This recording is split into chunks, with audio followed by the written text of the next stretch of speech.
Hello and welcome to the Daily Comic and Collectible, episode 540. Now today, the collectible of the day is the Hasbro Toys, Marvel Comics, Retro Marvel Legends series, Spider-Man line, Scorpion action figure. Possessing superhuman athleticism and a mechanical battlesuit, the Scorpion is driven by his obsessive hatred of Spider-Man, and more recently Venom.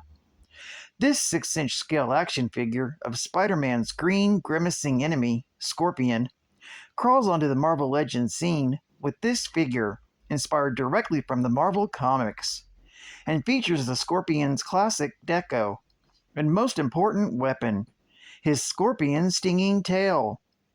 This Marvel Scorpion action figure is highly posable with ultra articulation throughout his body and tail for added posing and displayability. Figure comes in retro style packaging to recreate the classical original Toy Biz toy, released by Hasbro Toys. Now, the comic of the day is Venom, Volume 1, issue number 150, with a cover date of July 2017. This is the oversized 150th issue spectacular that contains 3 total stories. And this is the Megacon Orlando Expo exclusive, with story by Mike Costa, art by Tradd Moore, and cover by Francesco Mattina. This story is titled Heart of Darkness. The story opens with Eddie Brock awakening from a nightmare with his turbulent history of the symbiotes. As he gets up and looks out the window at the nighttime landscape, a manifestation of the Venom symbiote appears on his shoulder, urging him to go out and drink in the moonlight. As Venom web-slings over the city, the symbiote points out a robbery being committed by a group of men wearing armor with colored pauldrons and urges Eddie to stop them. The armored thieves attach a bomb to the door of a building and detonate it. The purple armored thief enters the building as the others go over their plan. Venom lands in the midst, causing the thief in red armor to flee in terror as the others pull out taser weapons. Unaffected, Venom grabs the blue armored thief by the throat and demands to know why a bunch of terrorists would rob a biotech firm, guessing they're after a biological weapon. The blue armored thief explains that they're not terrorists, but a technology group, and that their tech is non-lethal. Venom commands to know who hired them, but the purple armored thief returns with the items they were after. Venom web-slings the blue armored thief into a wall, killing him. As the yellow armored thief gets up and attacks him, Venom tackles him to the ground, destroying his taser, and demands to be given what the purple armored thief stole. Terrified, the thief turns over a genetically modified tomato in a canister. Venom is dumbfounded, protesting that he thought he was stopping terrorists. As the police arrive, Venom flees and lands on a rooftop, retracting the symbiote. Eddie demands to know what happened and why it lashed out with violence. The symbiote retorts that the thieves were little men who were taking something that didn't belong to them and needed to be put in their place. But Eddie snaps that they weren't hurting anyone. The symbiote protests that the men were thieves, asking Eddie if this isn't what he wanted, and Eddie retorts that they don't butcher men for being thieves. The symbiote responds that he wants to be a hero and can't be seen looking stupid. Traveling to the run-down Our Lady of Saints Church, Eddie sits in one of the pews as the symbiote observes this is where they first met and asks if he's sad. As Eddie responds that he isn't, a pair of young street thugs enter and confront Eddie, pulling out weapons. Standing up, Eddie menacingly tells them to leave him alone. The symbiote covering one hand behind his back, and the thugs lose their nerve and flee. A voice suddenly thanks Eddie for scaring them off, and that the diocese asked him to restore the parish. a task made difficult by the increase in criminal activity. Eddie turns to see a priest who knows that he's a dangerous man and asks if he come for benediction. Eddie responds that he doesn't believe in God anymore, but the priest smiles and says that Eddie still came to God's house. Sitting next to Eddie, the priest states that when Galactus first attacked Earth and battled the Fantastic Four, almost all of his parishioners stopped coming to church after years of flawless attendance. But people who had never been to church in their lives started attending. Eddie pensively tells the priest that he recently resumed a relationship, and when the priest asks if that's a good thing, he responds that he'd been dreaming of it for years. The priest notes that Eddie's implying that it's not as he had hoped, and Eddie states that he went through a lot of pain to get this relationship back, but that as a result, he did something he thought he would never do again, and that he thought he'd put those days behind him. The priest asks if his partner was the one who made him do something he regrets, and if Eddie regrets the reunion. But Eddie firmly denies this, saying that he will never regret this reunion, but that he doesn't know what he and his partner are together anymore. The priest comforts Eddie, saying that if his partner loves him, they wouldn't force him to do something that he doesn't want to do. This causes the symbiote to tell Eddie he doesn't like the priest. Eddie snaps that the priest doesn't know what he's talking about, but the priest warns him that he knows obsession when he sees it, and that if love is used to justify pain, it turns into something ugly. As the symbiote reiterates its dislike of the priest, Eddie stands up, saying that he has to leave, and the priest tells Eddie to come back whenever he feels he needs to talk. Walking down the street, the symbiote states that it only wants what Eddie wants, and that they both want, to be together forever. As Eddie agrees with this, the symbiote states it will hurt anyone who threatens their bond, and Eddie tells them that no one is threatening them, expressing concern over its behavior. The symbiote acknowledges it is succumbing to rage and hatred again, and that some days it's stronger than others, but that even in its weakened state, it's more than capable of killing anyone who interferes.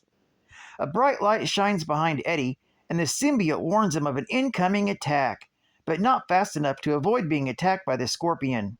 Mac Gargan sneers that he'd heard from his people at Alchemax that Eddie had become Venom again, and that he had unfinished business with both Eddie and the Venom symbiote. Transforming into Venom, Eddie snarls that it's time to finish their grudge match, and lunges.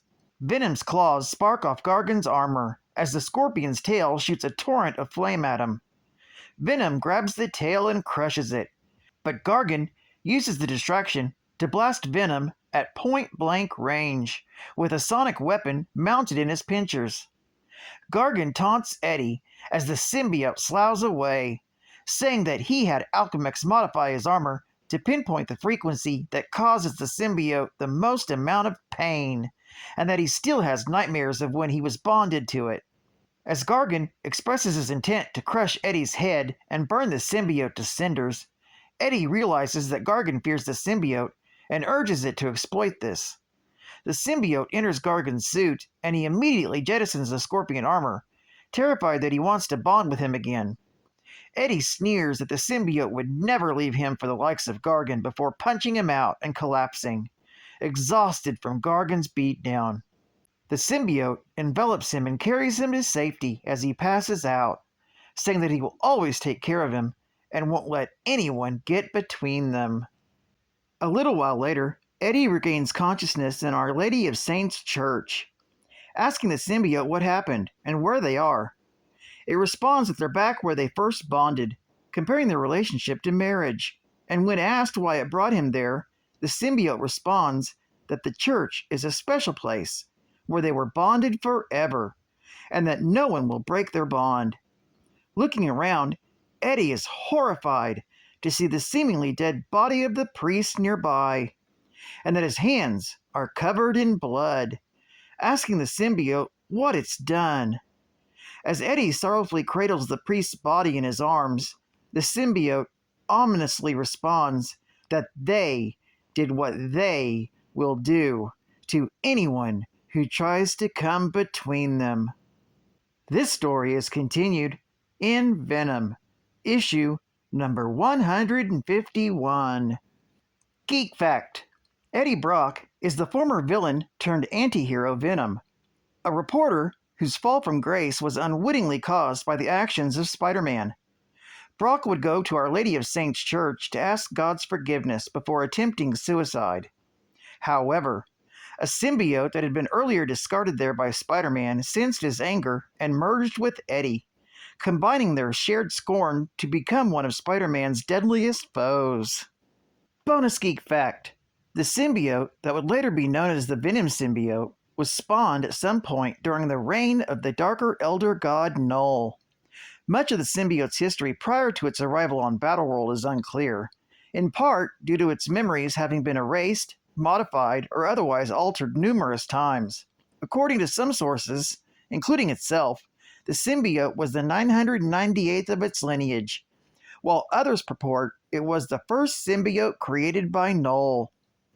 Since this symbiote desired to protect its host and not dominate it, it was imprisoned by its brethren, as they feared it would contaminate the gene pool, with this prison being incorporated into the makeup for Battleworld by the Beyonder.